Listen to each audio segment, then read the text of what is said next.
Hi, I'm Jesse Houk, the Scumfrog, and you're listening to the House Culture Podcast. House Culture. Hello everybody and welcome to another episode of the House Culture Podcast, hosted by me, the managing editor at House Culture, Matt Rouse. I hope all of you out there are managing to stay safe and sane.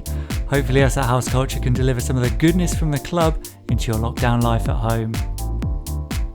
This second season of podcast has been our biggest yet, featuring interviews with legends such as Fatboy Slim, Tall Paul, Smoking Joe, and the Ibizan icon and creative director at Pike's Hotel, Dawn Hindle. However, if those are the only ones that you've heard so far, why not start flicking through season 1, where you'll find episodes featuring the likes of Terry Farley, Greg Wilson, Andy Manston and Sally Rogers from A Man Called Adam. And if you're new to us at House Culture and want to know who we are and what we stand for, we are a collective of house music fans who have come together through our mutual love of the beat to celebrate the spirit of house music. Instagram is our home at House Culture Net, so come and get up close and personal with us and like-minded individuals with no social distancing allowed. Let's get going with this next episode, shall we? In this one we chat to superstar DJ, remixer extraordinaire and Burning Man legend Jesse Houk, aka the Scumfrog. As you'll hear, we learn about his first experiences with dance music. That fateful night in 1988 that I discovered house music and a rave, and I'm like, wow, there's one DJ and you can do all of that just by yourself, and it's a whole new world opened up. The benefits of being a producer, remixer and a DJ. I wouldn't enjoy producing or remixing if I didn't get to DJ it. I think DJing the stuff that you make enables you to really fine-tune it before you put it out. And his principled approach to where he plays and who he plays for. I didn't want to play in a venue where people did not come for the music, because it just felt like a big waste of my time. And I felt like, okay, if I'm going to make my money just going through the motions, I shouldn't do that with the thing that I love. As has been the case with most of the interviews this season, this was recorded before the coronavirus pandemic, so any dates mentioned within either aren't happening or are postponed indefinitely. So please check online if you hear us talk about anything you might be interested in. Now that disclaimer's done, sit back, relax and listen. This is Jesse Houk, the Scumfrog. House Culture. Hi Jesse, thank you so much for fitting us into your very busy schedule and sitting down with us at House Culture and inviting us into this wonderful flat in London ahead of your gig tomorrow night. You're a remixer extraordinaire, a DJ that's toured the world and a Grammy nominated producer and artist. But on this series of podcasts, we always like to start at the beginning. How did you first discover music that you loved? Wow. Okay. How do I first discover music that I loved? I was raised by my mother, and she was rather limited in the music that she exposed me to. She loved classical music, and I think she had like 2 Beatles records, and that was about it. And now I'm going to have to date myself a little bit, but in 1978 I was 7, and Saturday Night Fever and Grease came out that year, and that was the year when I realized what a buzz was around music, because before that I lived in a bubble in my home and I didn't really know like top 40 or stuff like that, and I remember that those two things, like everybody was talking about those albums and you heard them on the radio and it was a thing and you had to see the movie. And so that's when I realized, wow, music is a really powerful thing, and I need to have those albums. And then from there on, I started to discover music on my own. And then when I was 12, 13, I would just be in secondhand record stores every single weekend, all day long, listening to whatever album cover looked cool. That's often the best way to discover good things, I think. Yeah. I mean, so at the time, was it contemporary stuff you were really searching out, or just anything that obviously, like you say, looked cool? Just any. I mean, I discovered James Brown, Prince, Pink Floyd, Steely Dan, all in those years. So it was pretty much like old stuff as well. Yeah. I mean, and that's what stands you like in a good stead, I think, having that understanding of stuff from the past when you move forward. And so how did you kind of segue into producing and becoming a DJ? Did you want to make this music on the back of that, or were you just a passionate fan to begin with? DJing started before DJ culture started. My DJing started before DJ culture started. So I started DJing, in the back of a bar, playing whatever the owner of the bar told me to play. Anything from, Joan Jett to, early hip hop. Yeah. And where was this? In Amsterdam, where I grew up in Amsterdam. So I never thought that that was a career, and I think that my whole family was like, oh, that's so cute that you do that. And what will you do after you're 30? When you grow up. And I was convinced, like, I'm hopefully going to make a career in music because I played in bands at the same time. But playing in bands and DJing was completely separated. Those were two very separate things until that fateful night in 1988 that I discovered house music and a rave, and I'm like, wow, there's one DJ and you can do all of that just by yourself, and it's a whole new world opened up. Yeah. So where was that rave? Can you remember specifically? It was in Amsterdam. It was an area behind Central Station that is now it has changed. That used to be all warehouses, abandoned warehouses, and that's where the cool raves went on in the late 80s. But now it's all just residential, brand new stuff. It's happened all over the world. I mean, we'll kind of try and come to that in at the end. So what was it that, obviously the music was an incredible part of that. What else was it that drew you in? Was it so like the people and like the culture and the feeling, or was it just like, this music is just something that blows my mind? It was a mix of different things. I was very frustrated with playing in bands because you have to rely on other musicians, and I was really good at scouting talented musicians that were really young, but then as soon as we did like one or two prominent shows somewhere, bands who could actually pay musicians would steal the musicians away from me. I call it stealing, but they were just like, all right, gotta go now. And so I was always short of musicians. And so when I saw that you can just do that by yourself as a DJ, I'm like, wait a second, like I need these other guys. And I already did that. I already knew how to mix records, and I love that music. I was just not used to playing more than 20 minutes at the time of house music. So the first rave was when I realized, wow, you can do this hours on end. And have one strobe light and a few giant speakers, and that's it. All you need for a party. So was it a case of, okay, I'm gonna like ignore all of the other stuff in my collection and just kind of build out the house music that you've got, to build it out further than the 20 minutes that you already had? Or it took me quite a while to actually develop my own style. And I'm still struggling. After 30 years, I'm still struggling with like, what on earth is my style? Because maybe because I come from the days where you just played everything, and you were supposed to blend all styles together, and I really liked that. I never got into the playing like, oh, I am a minimal tech house DJ, and then that's what I'm supposed to play, and God forbid I break away from that. And I understand that is really good for branding purposes, like DJs who really pick one style and one look and one thing, and that's awesome for branding. But for me personally, it gets a little boring. And as any brand that's decent brand that's out there, they have to kind of evolve and move with the times, and sometimes you can find yourself pigeonholed into something that's like suddenly becomes not so trendy or not so good. And then you have that too.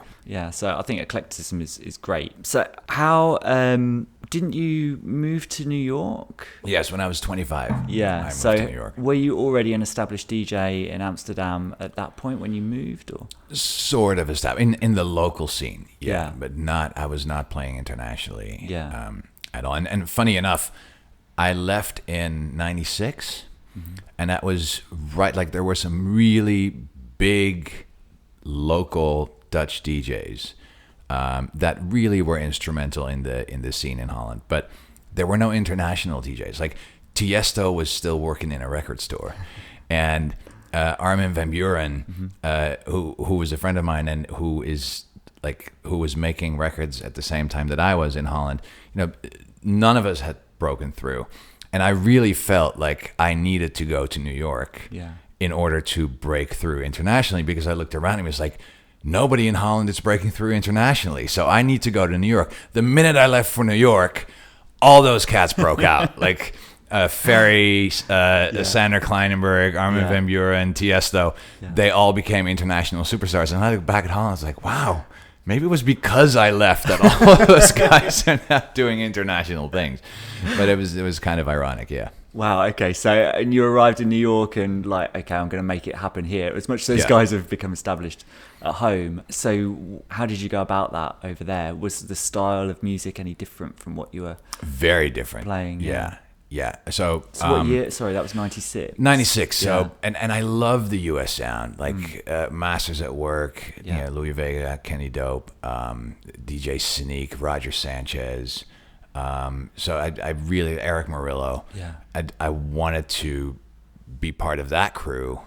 And I was not big on trance, even though I definitely made some trance records when I was in Holland, because that's just the thing you did back then. Yeah. I never inhaled. But in New York, it just started to work out. And I met Roger Sanchez, and he signed me to his label. And my first tour was opening for him in the U.S. and North America. So that was a really great learning experience. And then it took off from there. Yeah, I mean, in the last series of this podcast, we did an interview with Fat Phil Cooper. He was talking about he went on a Cream tour with Roger Sanchez, and he described how he'd never seen someone with such like technical mastery approach and work the decks in that way. And he's still doing it now. It's incredible stuff. Yeah, unbelievable discipline. Yeah, and work ethic too. Yeah, like those are two things that I completely struggled with. Yeah, and that was super inspiring to see him. Like every day we had a different city, and we would arrive there, and I would be like, "Where are the pretty girls?" And he'd be like, "All right, let's go to the gym." Yeah. Like, wait, you go to the gym? Like, yeah, because otherwise, at the end of the tour, you're going to be dead.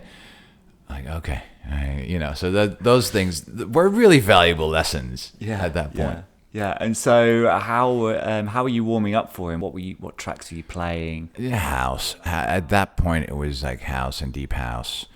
Deep house, of course, in the 90s was slightly different than deep house now. Yeah. But yeah, I think he picked me because I wasn't playing big house anthems. Yeah. So I could set the mood nicely, and then he would play the big smash hits. Yeah. And did you have any at that period? He was obviously a kind of a mentor in a way. Did you have any other heroes or mentors during that time? Yeah, Danny Tenaglia was a big one. Yeah. That was an amazing moment. He played every Friday night / Saturday morning at Twilo, and then later at Vinyl.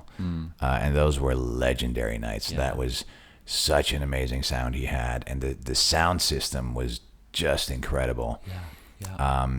And I'll never forget. This is before I signed with Roger. My very first record that did anything was called The Water Song.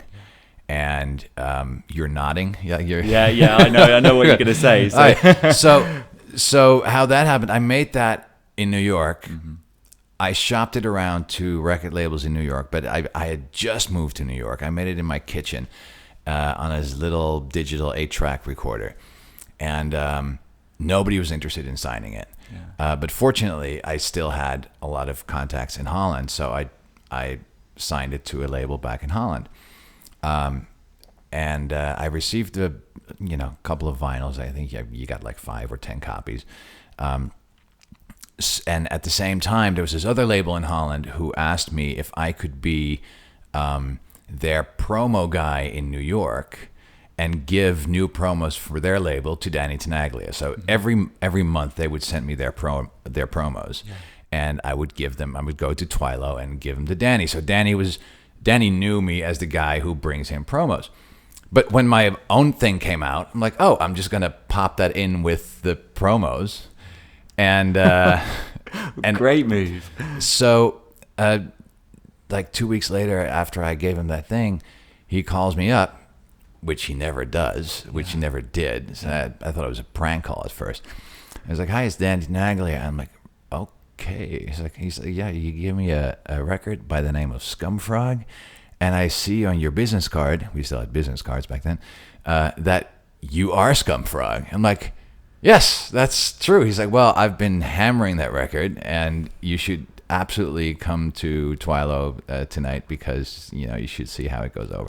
So that was an amazing introduction to the scene. Yeah. And what an incredible place to hear your own music. Unbelievable. Yeah. Because I was never happy with the way that record sounded because, I know in what a rinky-dink way I made it. Yeah.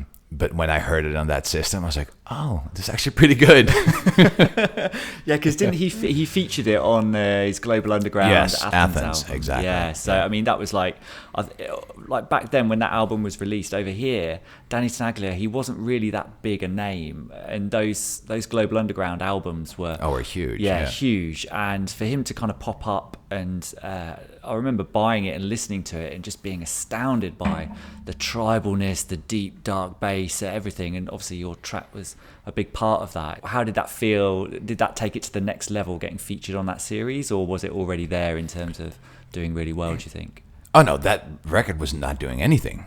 That record was completely dead. It has sold 3 copies worldwide. Yeah. And, probably all in like Amsterdam. Yeah. And so Danny completely discovered that record, and then it started to sell. And then would you say that kind of put you on the map in terms of, okay, we need the Scumfrog to do a remix for us, or we're happier to sign stuff? It's funny because when I approached Roger, like Roger had a different sound than Danny. And so when I approached Roger with a demo that I had done that I wanted to shop to him, he was not aware of the Water Song. He might have heard it, but it was not in his repertoire. It was not in his sets. So the fact that I had done Water Song had nothing to do with Roger signing me. The biggest thing that the Water Song did for me, that it made me stuck to the name Scumfrog. Because I had like 6 or 7 different aliases at the time, and Scumfrog was a nickname that I had from way before. I'd never picked the name Scumfrog. There was somebody else who came up with that, who was dyslexic, who read Scumfrog and something that didn't even say Scumfrog. So it was a completely random thing. Yeah. And so a few years back, somebody in Holland called me Scumfrog. So I figured, okay, I'm going to make a record by myself. Oh, I'll call it Scumfrog. And so that was the Water Song, and that made me think like, okay, maybe I should stick with that name. Yeah. But then when I signed it to Roger, and then that record got signed to Warner Music. Warner Music scheduled a meeting with me, which what I thought was just to go over the release of the record, and they actually sat me down and was like, "Well, Jesse, this is a great record, and we can't wait for the release. But do you realize that if there's one moment that you can pick a different name, it's now." They're all sitting across the table, and I didn't get the hint. I was just like, yeah, I guess so, but no, I'll be Scumfrog. But they were kind of eager to make me pick something more marketable than Scumfrog. Yeah. Well, it's it's iconic in a way. No one else is called Scumfrog. That is true. Yeah, they were like, well, there's a pretty low glass ceiling for a name like Scumfrog. I sense a tiny bit of regret about this decision, but no, because things go the way they go, right? So you can never say like, well, if I had the name Tiesto, yeah, what could have happened? Yeah. And obviously, as Scumfrog, you've remixed some massive artists, all over the place. I'm thinking of people like David Bowie, Kylie Minogue, New Order. Out of those 3, I'm sure you could probably pick one anyway. Has there been any outside of those as well that you've been really daunted about working on or for or with? I think my favorite collaboration was Cyndi Lauper. Yeah.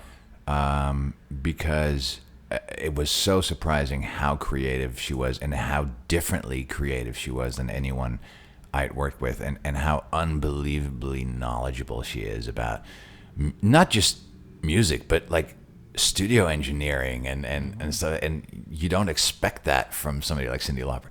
And she's unbelievably funny. And so that was a very memorable time in the studio together. Yeah. And Sting was great because it was the first time that he allowed his stuff to be reworked for dance music. So that was great.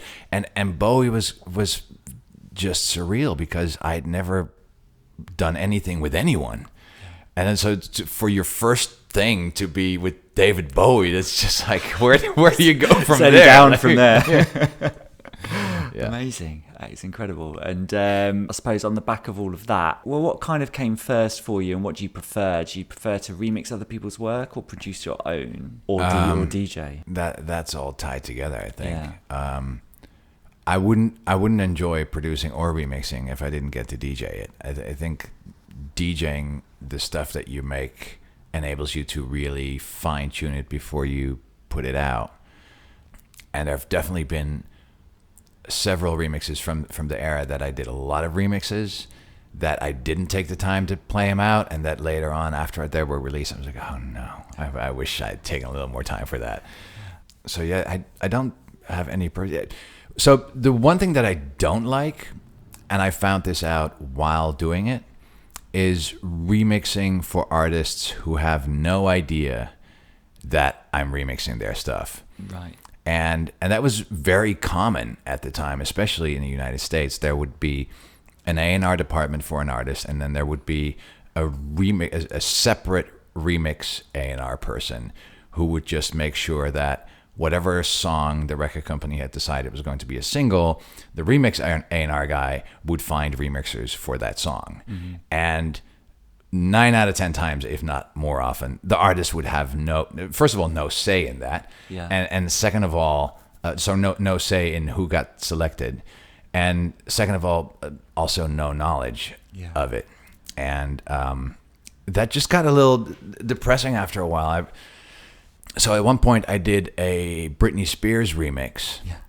And I had no shame in remixing Britney Spears because I would figure, you know what, I'll make it cool and this and that. Yeah. So I would do a lot of dubs. Yep. And strip away most of the vocals, keep a certain part of the vocals. So I did that, and it was for Sony, and that was still in a time where you got paid a lot of money. So I'm like, great. And it got to number 1 in the Billboard dance charts. And the week that it was number 1, I walked into this nightclub in New York called Bungalow 8, and Britney Spears was there. She was like a regular there. So I figured I'll go up to her and introduce myself and tell her with a big smile on my face, I am Scumfrog, ha! And then she would undoubtedly go like, oh my God, you're Scumfrog. So I go up to her and I said, I'm Scumfrog. And she looks at me, who? What? And that's when I realized like the record was number 1 in the Billboard dance charts, and she had no idea that remixes had been made. And it was a remix package, so there were probably like 3 other remixers that all had gotten paid like significant chunks of money from her royalties. I mean, it's not that she was hurting for money, but still, it's the idea that counts, right? So her record company had decided to spend $50,000 of her royalties to remix a song and it was even worse. It was the first song that she had been allowed to write herself on like her 3rd album. The song was called Every Time. Yeah. So she was really proud of that song. And then the record company spends $50,000 on people to butcher that song for her and put it on dance radio in a completely different way than she had imagined it. Yeah. And she's not even aware of it. And I'm like, there's something really wrong with this industry. Yeah.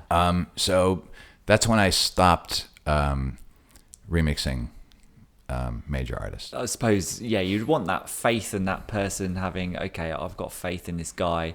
I know they'll do a really good job. Let's work with them to create something rather than just be like, okay, we've got a stack of cash here, she doesn't know about it, just tick these boxes and we'll put it on the CD if there's single. a synergy between the artist and a remixer, then it's great. Yeah, I'm all on board. And in terms of like those kind of good feelings and, you know, when you are playing out and DJing, what kind of environment do you prefer to play in? Are you more kind of a big room club guy, a small intimate space, or festival? What's the small intimate what's the space? idea? Well, I'd say between 300 and 700 people is my most favorite space. The space where you could still the gauge for me is if I can still turn off the music completely and scream something into the crowd, will they hear it?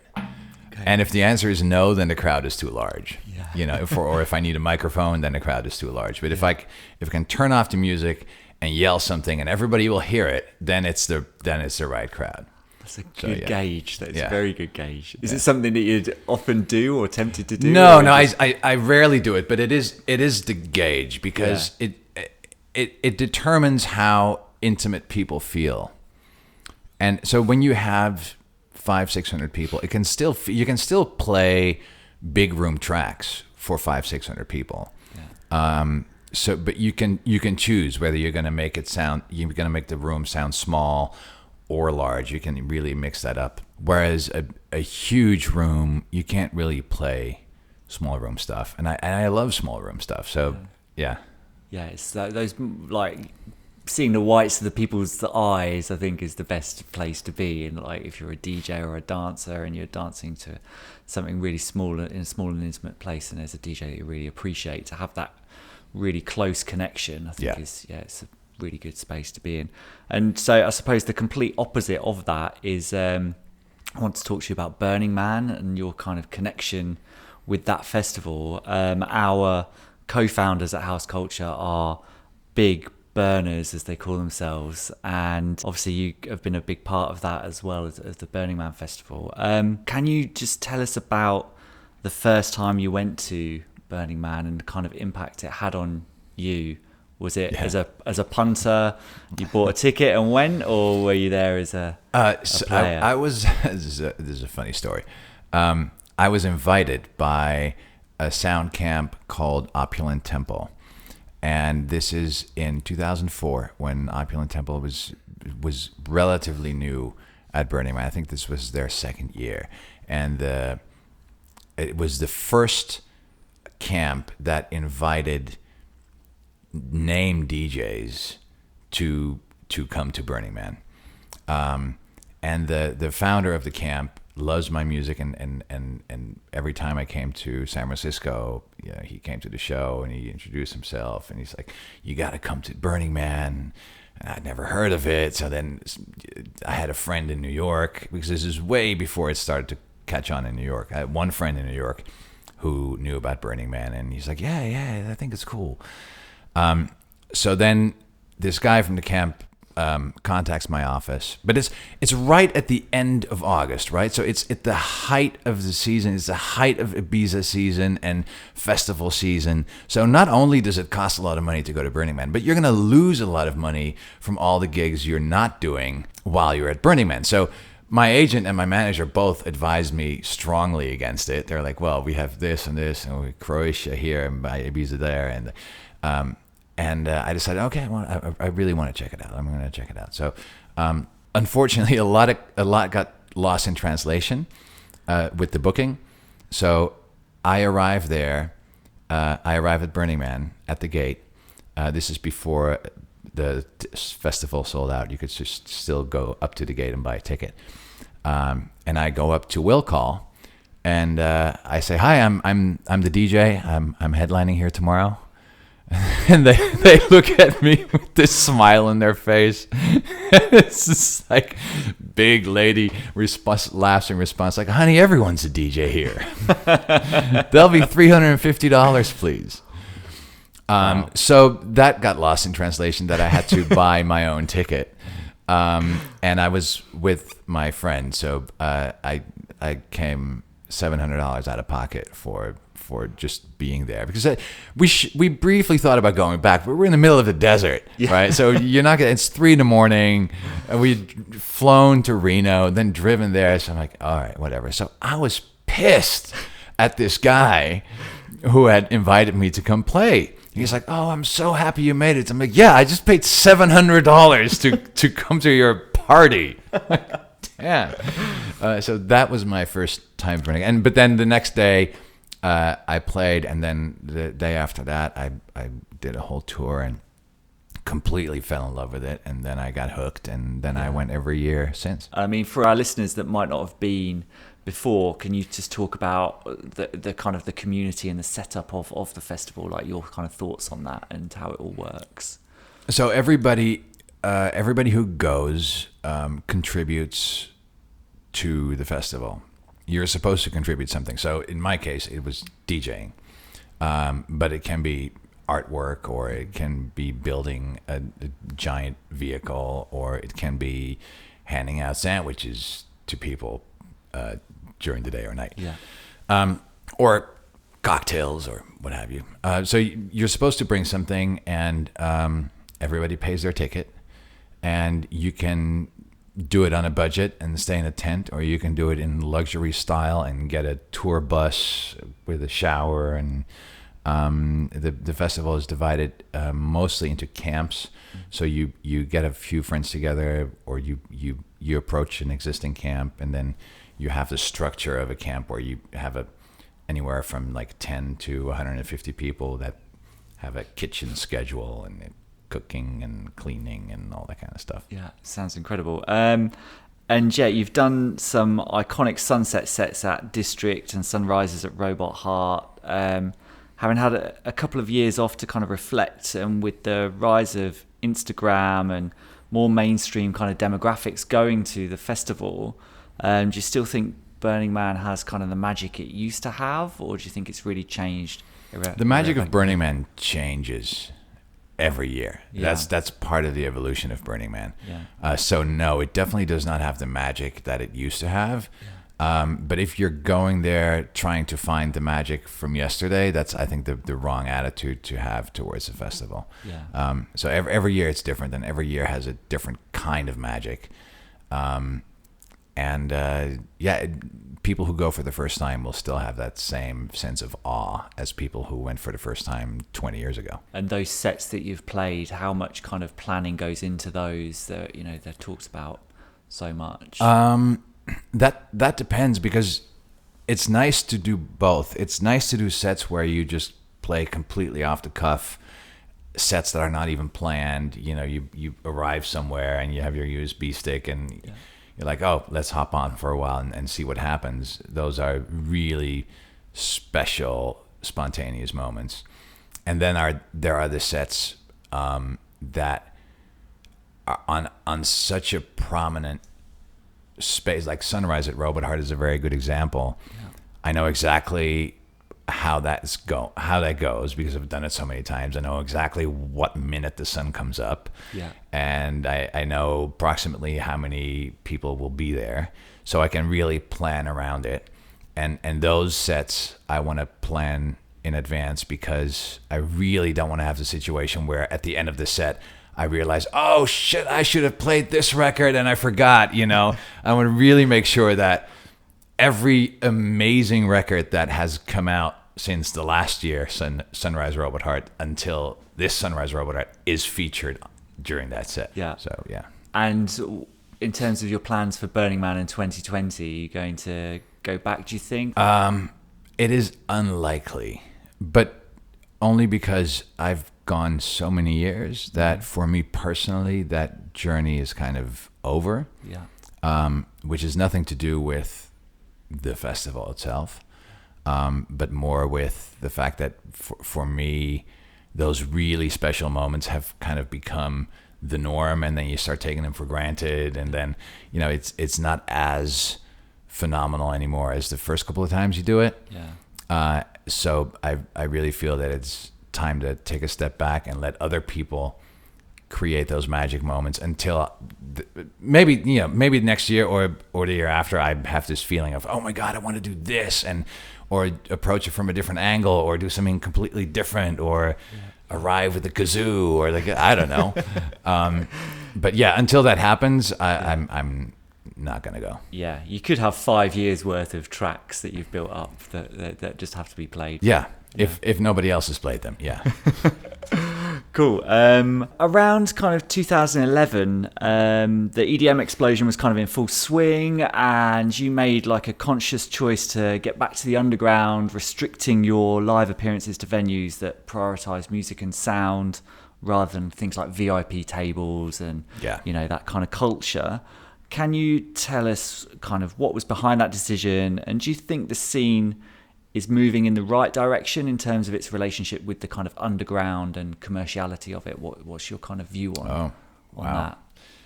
And here in 50 I am words thinking, or less. yeah, exactly. Here I am thinking I really need to shorten my answers. Be as expansive as you want, honestly. So in 2011, that was just a conscious choice that I had so many bad experiences at bottle service clubs that I didn't want to play in a venue where people did not come for the music. Because it just felt like a big waste of my time. And I felt like, okay, if I'm going to make my money just going through the motions, I'll just go back to law school or something, but I shouldn't do that with the thing that I love. So I focused on venues that are really in it for the music. Mm-hmm. Unfortunately, they have smaller budgets, but at least I got to do the stuff that I liked, and I didn't feel pressure to play a certain sound. And you get so much more appreciation from fans, because you have people who come there truly to see you, rather than to be seen and spend some money and have no interest in who you are anyway. I think the culture is kind of like moving back towards kind of the underground a little bit. You know, that VIP culture does have it's found kind of its place and its niche, but I think the reaction has been for the underground just to get better. Are you happier now doing this than you were before, would you say? Yeah, well, let's put it this way. Every time I'm in a bottle service club, in this day and age, I'm really happy that it's not me DJing. and every time I hear a prominent name DJ in a bottle service club, I see his face and I see how he's hurting. And I feel his pain inside, and I'm like, well, maybe next time you won't take this job. Everyone's learning. Yeah. And you held a residency at the Output Club in Brooklyn. Yeah. With your night Most Below the Surface. Output sadly closed recently after being voted the #1 club in the world. I mean, with the continued introduction of more and more kind of festivals and things like that, do you think that that's hurting kind of smaller club culture, or do you think they're just trying to find a bit more of a balance? No, I don't think that the closing of Output had anything to do with festival culture. Number one, it was an absolutely amazing club, and it was such an honor to just have my own night there and to do whatever I wanted from open to close. And it's such a special room. So, yeah, that said, they Output made a pledge when they opened to dedicate themselves completely to underground music, which was amazing.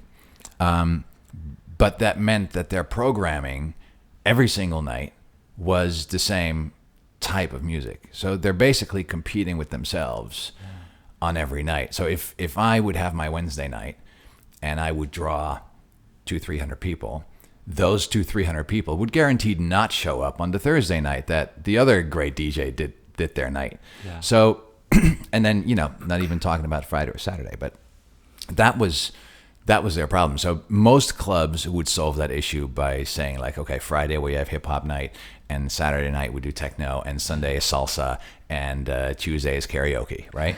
And then you still have one really badass underground night, but the rest is kind of, different, especially for smaller venues. That is usually the formula. But they didn't want to do that, so they figured,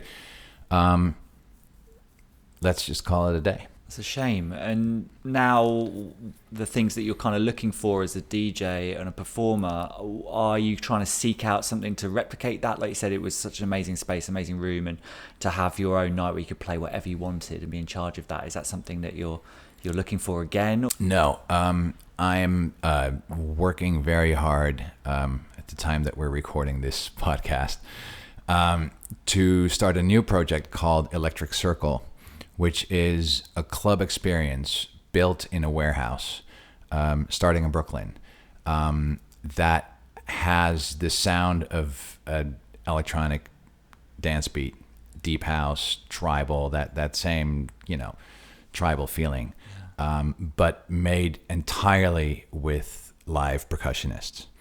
So Wow. no DJs, no loops, no pre-recorded tracks, just live percussionists that are manipulated through software in real time to sound like an electronic dance beat. And they're in 2-story high scaffolding surrounding the dance floor, about 25 drummers. And then on top of that, musicians and featured artists and spoken word people and vocalists. But so you walk in and it's a club experience and it's a massive sound system. Yeah. But then, it's going to be dark and dimly lit. And then you see all around you and above you that it's all these drummers creating this beat that is around you. So very post-apocalyptic and cool. That's incredible. So yeah, it would almost be like a round, like theatre almost. Yeah. Amazing. You'd just be pummeled with sound. You're going to need those band members again after all. Guys, this is me after 30 years.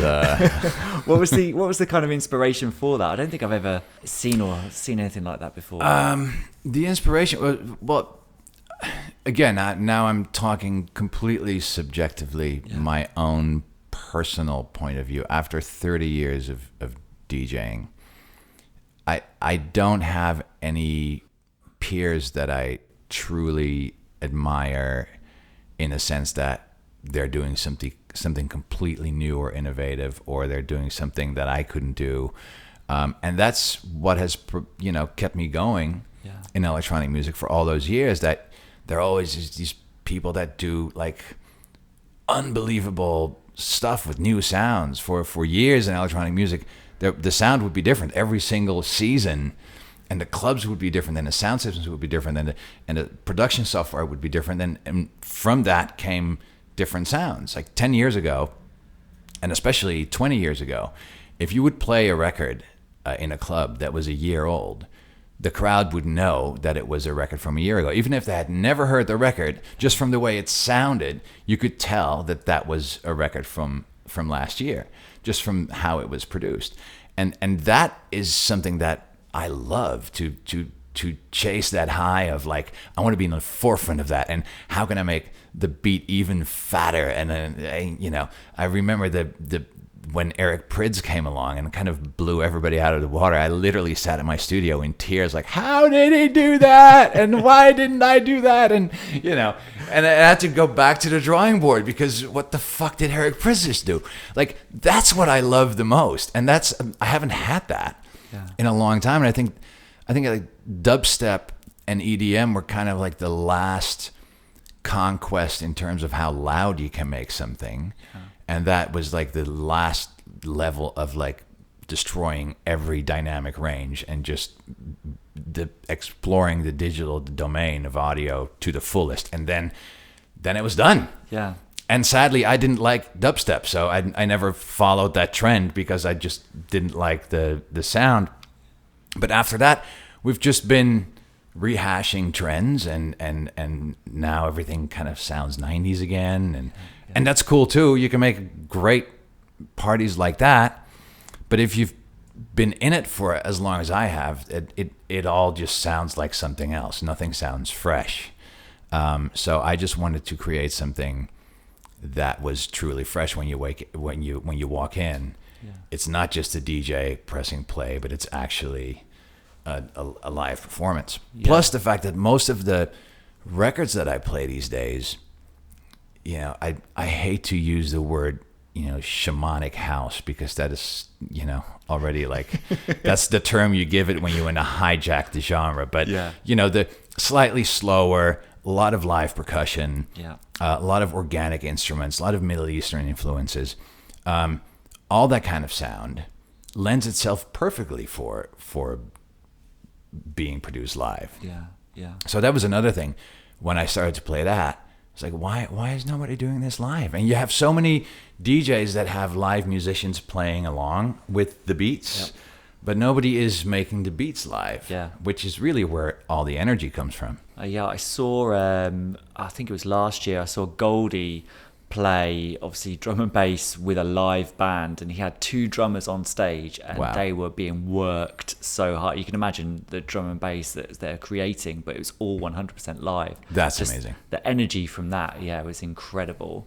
So if you had multiple drummers creating all of those beats live, it would be a real experience. You kind of touched on it in your answer there about kind of that whole 90s thing and nostalgia, and that there is a whole kind of rich seam of that out there at the moment. What are your kind of thoughts in terms of that kind of looking back and revisiting old tracks, whether in a new form or just kind of resurrecting them in a way? Or are you, okay, no, they're done, I'm just future facing all the way? What's your kind of feelings on that? Well, so that's the upside. I just explained the downside of there not being any evolution in the sound. But the upside of there not being any evolution is that you can literally pick any era and just find a record that stood the test of time and play that. So 10 years ago, maybe I'll play one classic, and that would be the classic in your set.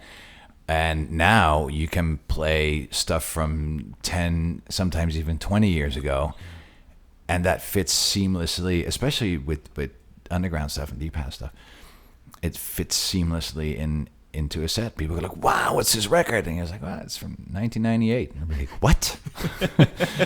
I love that. So that's the upside. You can play a lot of old stuff again. We're in London right now. You obviously got a gig tomorrow here. What do you make of the crowds in this city kind of compared to where you play in the rest of the world? Do you think it's a more knowledgeable audience that you play to, or more up for it? Or So it's difficult for me to tell, because the past, I'd say 6 or 7 shows I played here were all somehow related to the Burning Man scene. Okay. So either promoted by people from that scene or by Burning Man itself. So I have the advantage that people already know me and my current sound. And then there are definitely people who come to the show who know me from 15 years ago. I can just tell by their age, like, okay, I got your number. You were in Fabric in 2003. But it's so I'm fortunate that I don't have to come in here and really establish, what do they need to hear, because I can just play what I like, and then they will probably like it too. Yeah. So far, so good. So fast. Knock on wood for tomorrow. And I mean, we kind of just mentioned it before we turned the mics on, but you're kind of touring all over the world. So where is kind of home for you? Do you consider yourself kind of a world citizen, global citizen, or is it, there's definitely home is where the heart is, and that is someplace special? Well, I have to be very careful answering that in the UK, right? Because didn't they say here, like, a citizen of everywhere is a citizen of nowhere? Isn't that totally, the English approach? So, no, I feel like I'm a citizen of New York City, and I will be spending a lot of time in New York City for my upcoming project in Brooklyn. But in the meantime, I'm between Barcelona and the Bahamas. It's not a bad place to be between. No, exactly. Somewhere in the ocean. Barcelona, I've been there for 2.5 years. I lived there briefly in 2007, loved it, and then decided to go back there. But now that I'm focusing on Brooklyn again, Barcelona will probably have to go again. Yeah. Back to Brooklyn.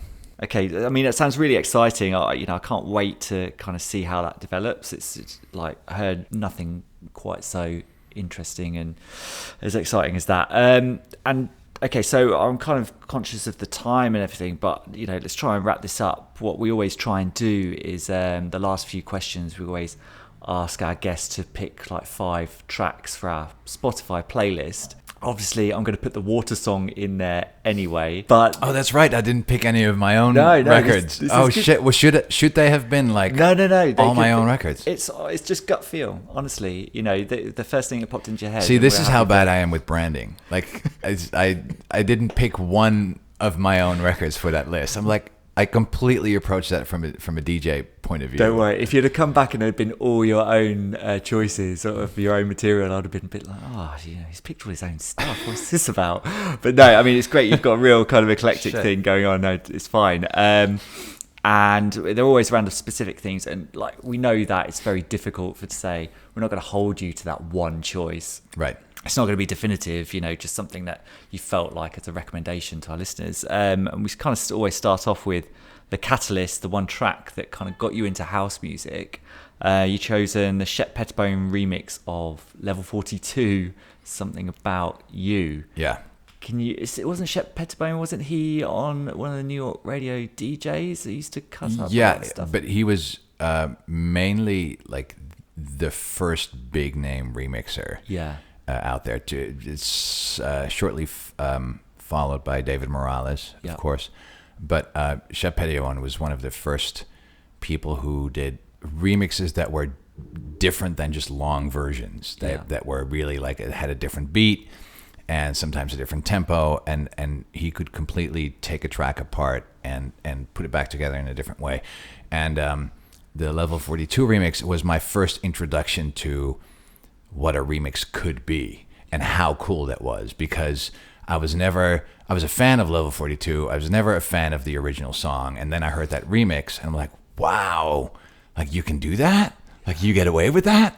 So that was really the first song that I heard that made me think about, cutting up records. And this is back when I still had a reel-to-reel player and you could just cut up bars from records and experiment with that. So yeah, Shep Pettibone, big shout out. That was the big inspiration. Wow, damn, what an inspiration. And a floor filler we always ask for. You've chosen Todd Terje. Yeah. Strand Bar. Yeah.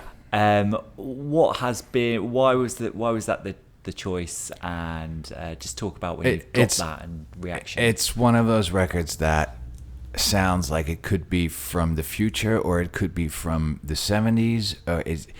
It's just so perfect. It's a piano anthem. It's disco, but it's highly percussive.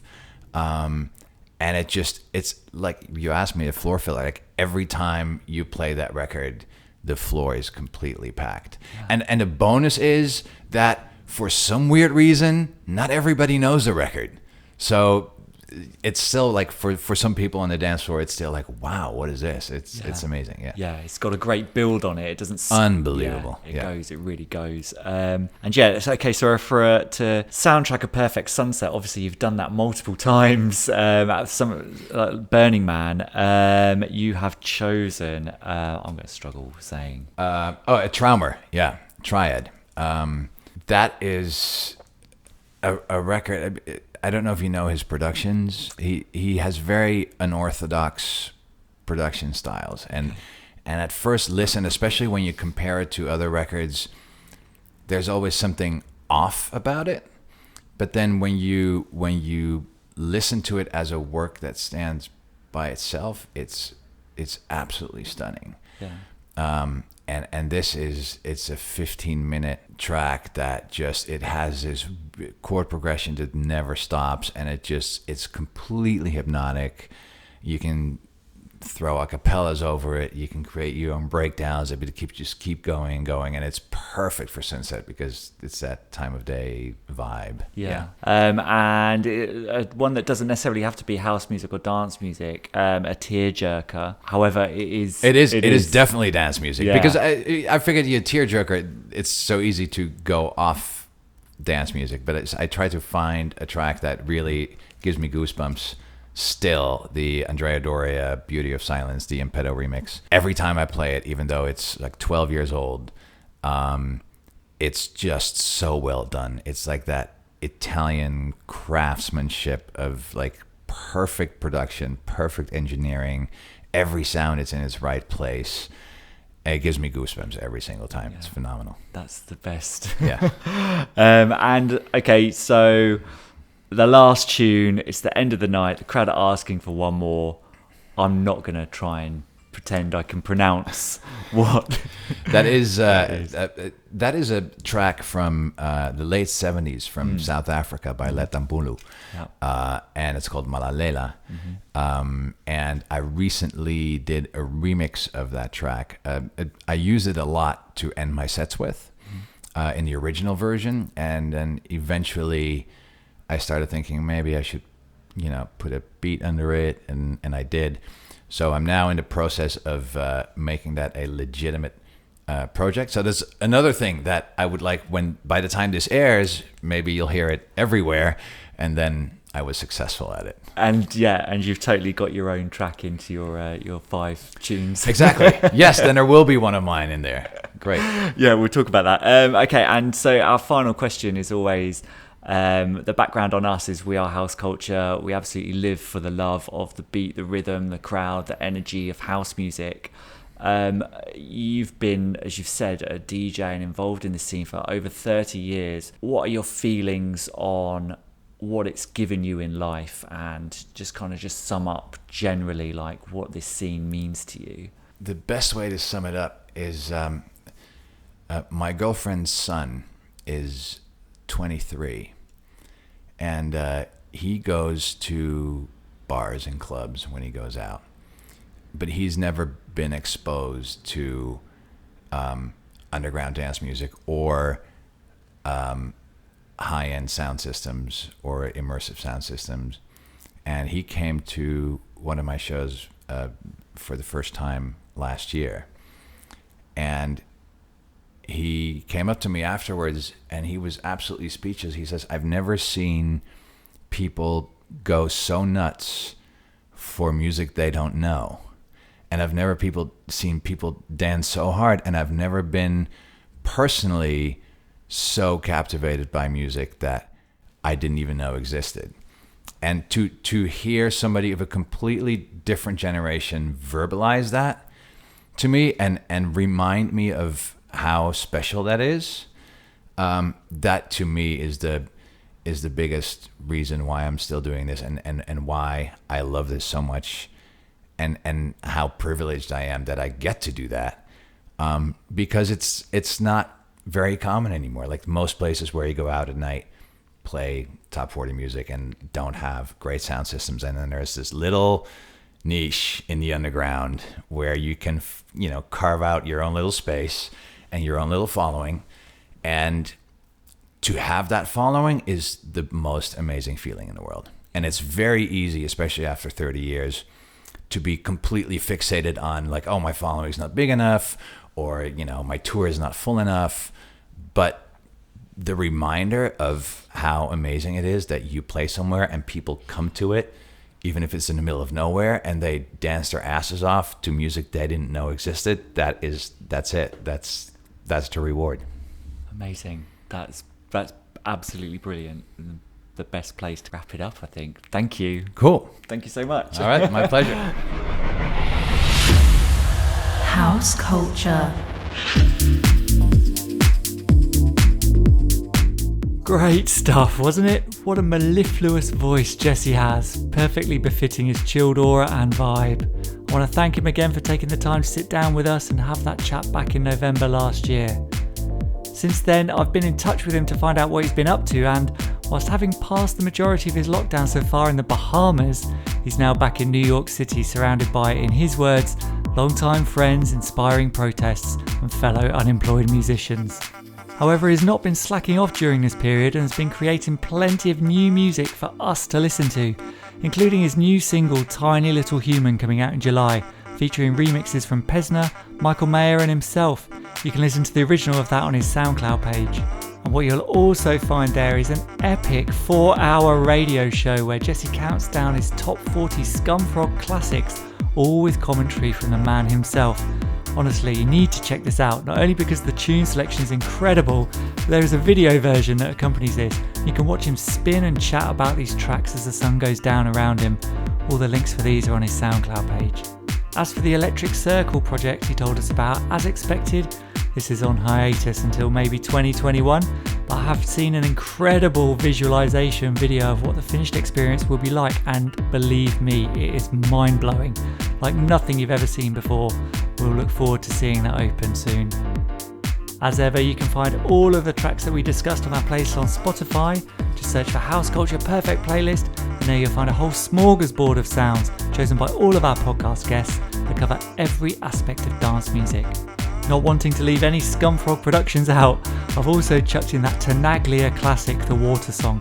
Unfortunately, the remix of Letambulu that Jesse mentioned he was working on might not see the light of day. However, the stunning original is now forever embedded in our playlist. Enjoy. Once you've signed up to follow that, please help support the House Culture podcast by loving, liking, tweeting, sharing and rating or reviewing us on Apple. This last bit, as I've always said before, it's really important. It does make a difference. If you say something really nice, we might give you a shout out in the next episode. Which gives me the honour of shouting out to the person who goes by the name of Sonic Maelstrom, who reviewed us on Apple saying, "God bless House Culture for bringing the content we need to help us carry on." It's our absolute pleasure. We all know God is a DJ. We love getting feedback as well as helping you live your lockdown life in whichever way we can. Don't forget to hit up our Instagram feed at HouseCultureNet or follow the hashtag #TrueHouseCulture. Not only will you be fully informed about the podcast, you'll also be able to share the love for the scene with other party goers from around the world. And finally, if you want to get in touch with me, Matt Rouse, you can contact me directly on Instagram at DJ Matt Rouse. Thanks for listening, stay safe, see you next time. House Culture.